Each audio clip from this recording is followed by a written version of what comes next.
Hello les gars, j'ai comme une impression de déjà vu. ASML publie ses résultats trimestriels et boum, le cours de l'action chute de 11%. Cette fois-ci, c'est pas le montant des commandes qui pose problème, c'est la prudence du management concernant la croissance en 2026. Dans cette vidéo, on va parcourir ce qui a été publié et vous allez voir que non seulement la thèse reste inchangée, mais en plus, je vois au moins une raison supplémentaire d'avoir la société en portefeuille. Avant de commencer, je vous rappelle que j'ai des actions ASML, donc je ne suis certainement pas objectif et que cette vidéo n'est pas un conseil en investissement. Donc parmi les principaux points dans ce qui a été publié, il y a premièrement le fait que Q2 est en ligne, voire au-dessus de l'estimation qu'ils avaient donnée lors de la publication à Q1. Le revenu du trimestre, il est de 7,7 milliards d'euros contre une estimation entre 7,2 et 7,7. Donc là, on est sur le max de la guidance. Dans le revenu total, il y a la part qui concerne le management de la base installée de machines. Il est de 2,1 milliards, là où ils avaient prévu 2 milliards. Donc là, encore, on est OK. Marge brute, 53,7%, là où ils avaient prévu entre 50 et 53%. Donc là, on est clairement au-dessus. Et marge opérationnelle de 34,6%, quand ils avaient dit que les dépenses de R&D et les SG&A feraient 1,5 milliard d'euros. Donc là aussi, on est en ligne. Comment est-ce qu'ils ont fait mieux que leur estimation en termes de marge brute? Ils nous parlent de plusieurs effets positifs, dont le principal, c'est qu'ils ont fait plus de chiffres sur la gestion de la base installée, notamment sur les upgrades de leur système NXE 3800, qui sont des systèmes EUV Low NA, et on peut lire un peu plus bas qu'ils parviennent à maximiser la productivité de ces machines à 220 wafers par heure, ce qui est 37% supérieur, ils nous disent, à la productivité du NXE 3600, qui en gros correspond à la génération précédente.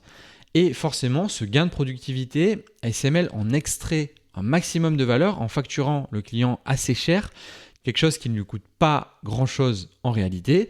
Donc, la marge brute est très élevée sur ce genre de service. J'insiste toujours là-dessus, mais je pense que c'est une des forces les plus sous-estimées de leur modèle. Le revenu qu'ils génèrent sur le management de la base installée, c'est du revenu à forte marge qui est récurrent et pour lequel ils prévoient une croissance supérieure à 20% en 2025. Le deuxième élément à noter dans le cadre de ces résultats, c'est ce qui a fait chuter le cours de bourse. Le fait que Christophe Fouquet, le CEO, ait dit pendant le call analyst que bien qu'il continue de voir une forte demande drivée par l'intelligence artificielle pour leur système EUV, ils constatent aussi deux choses chez leurs clients. Premièrement, c'est un niveau grandissant d'incertitude macroéconomique et géopolitique. Donc ça, c'est les tarifs, mais aussi c'est l'augmentation des tensions dans certaines régions du monde. Et deuxièmement, certains clients qui rencontrent apparemment des difficultés spécifiques. Ils ne donnent pas plus d'infos, mais ça pourrait clairement concerner des gros clients comme Intel ou Samsung. Dans les deux cas, ce sont des choses qui pourraient affecter le timing des investissements des clients dans les machines d'ASML. Conclusion, ASML s'attend toujours à la croissance en 2026, mais ils ne peuvent pas encore en être sûrs à ce stade. Alors, deux commentaires sur ce qui a été dit. Premièrement, c'est que si les CEO de toutes les sociétés du monde étaient aussi prudents que le management d'ASML, je pense que les investisseurs seraient bien mieux lotis. Ce que Christophe Fouquet fait ici, c'est quelque chose qu'on voit rarement et c'est quelque chose qu'on peut voir seulement chez les CEO qui sont relativement long terme focus, on va dire, puisqu'en disant ça, ils cherchent clairement pas à plaire au marché financier à court terme. Encore une fois, je ne suis pas objectif, mais sur ce coup-là, j'ai tendance à voir le verre à moitié plein. Il fait preuve d'un minimum de transparence et il dit juste tout haut ce que beaucoup pensent tout bas, à mon avis. Je pense qu'il faut garder en tête que même si les marchés ont recover depuis le Liberation Day il y a 3 mois, on reste dans une forte période d'incertitude au niveau macroéconomique et géopolitique, ça c'est certain, et il y a un grand nombre d'entreprises qui naviguent avec très peu de visibilité depuis au moins 3 mois, notamment des entreprises comme ASML, dont le revenu est principalement constitué des investissements de leurs clients. La deuxième chose, c'est que quand bien même la prudence dont ils font preuve se traduit réellement par une croissance très faible en 2026 ou pire, une absence de croissance, on reste sur des difficultés à court terme, je pense. C'est important de noter qu'on parle de timing des investissements, on ne parle pas de est-ce que les investissements auront lieu ou pas. Il y a une grande différence parce que c'est possible que certains gros clients diminuent ou carrément mettent en pause les commandes de machines pendant plusieurs mois, mais à un moment ou un autre, il finira par y avoir un effet rattrapage. Pour moi, la thèse d'investissement dans ASML reste inchangée.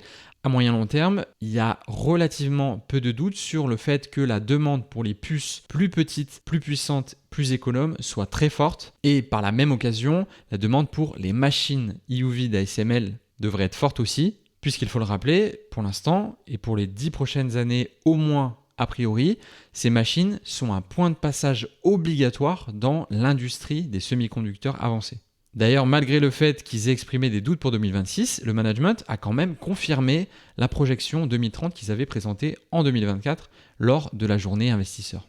Donc c'est un revenu entre 44 et 60 milliards d'euros et une marge brute comprise entre 56 et 60%. Et la tranche basse de cette projection, elle me paraît suffisamment conservatrice pour pouvoir la considérer dans un modèle de valorisation. Bref, je pense que c'est plus intéressant de se focaliser sur la progression du business en lui-même. On a parlé de la croissance du revenu qu'ils arrivent à tirer de l'amélioration qu'ils apportent aux machines installées chez les clients. On peut également parler du fait que Christophe Fouquet s'est dit satisfait de la progression dans la phase de pré-production des premiers systèmes EUV High-NA installés chez les clients. C'est une phase qui dure d'autant plus longtemps que les systèmes High-NA représentent vraiment un saut technologique majeur qui va permettre de graver des semi-conducteurs avec un niveau de finesse encore supérieur et surtout en une seule exposition, en opposition au multipatterning utilisé aujourd'hui. Et donc le single exposure, ça signifie une réduction des coûts de fabrication parce que moins d'étapes, un gain de temps et moins de risques de défaut. Et le CEO nous dit que les premiers systèmes devraient pouvoir commencer la production de masse dès fin 2026, début 2027. La dernière info qui vaut la peine d'être relevée et qui représente pour moi une opportunité dans ces moments d'incertitude, ce sont les rachats d'actions effectués au deuxième trimestre et plus généralement depuis le début de l'année 2025. Ils nous disent qu'ils ont racheté l'équivalent de 1,4 milliard d'euros d'actions au deuxième trimestre. Et ce qui est top avec ASML, c'est qu'ils fournissent dans un fichier Excel le détail de leurs buybacks et surtout le prix moyen auquel ils ont racheté leurs actions. Donc ça c'est cool et ça permet de voir qu'entre le 1er janvier 2025 et le 11 juillet, ils ont effectué 3,9 milliards d'euros de buybacks. Il faut remonter à 2021 qui avait été leur année record en termes de rachat d'actions pour observer un tel niveau racheté sur 6 mois. Et ça veut dire qu'il y a une vraie volonté de la part du management de profiter de la faiblesse du cours pour retourner un maximum de valeur aux actionnaires. Ils ont racheté 2,7 milliards pendant le premier trimestre et 1,1 milliard au Q2 quand je refais le calcul. Donc il y a une petite différence avec les 1,4 qui apparaissent dans la press release. Je pense que soit il y a une coquille dans la press release ou leur fichier Excel n'est pas tout à fait juste. Dans tous les cas, ça ne change pas notre conclusion.